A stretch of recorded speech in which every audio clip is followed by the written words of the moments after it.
L'explosion a eu lieu il y a quelques minutes, en plein centre de Bruxelles, dans une rame de métro à la station Malbec. Les policiers bloquent la circulation en urgence.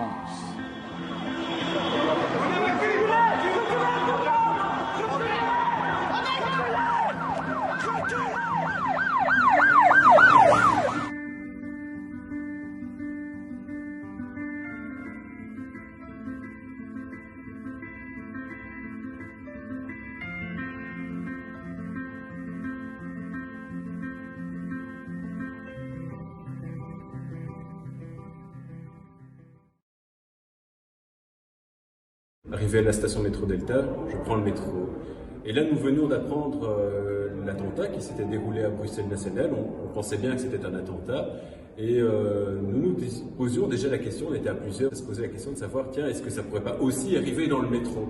Et patatras, on a cette explosion qui se produit au moment même où le métro redémarre de la station métro Malbec, avec bien entendu une scène de panique dans notre compartiment. C'est le compartiment qui était situé juste derrière celui qui a explosé, donc évacué en urgence, via le quai, dans le noir, dans la fumée, etc.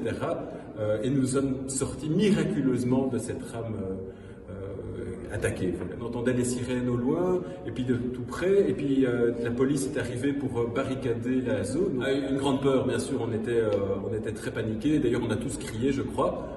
Et puis, heureusement, quelqu'un, il en faut toujours un dans le groupe, c'était pas moi, quelqu'un dans le groupe a crié « Par ici, il y a une sortie ». Donc c'était vraiment un carreau qui s'était détaché et par lequel nous sommes tous sortis de la rame.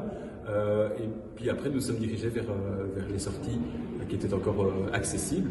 Et donc oui, une grande crainte, grande peur et par la suite aussi le fait de réaliser la chance incroyable d'avoir eu d'en réchapper vivant déjà et puis indemne.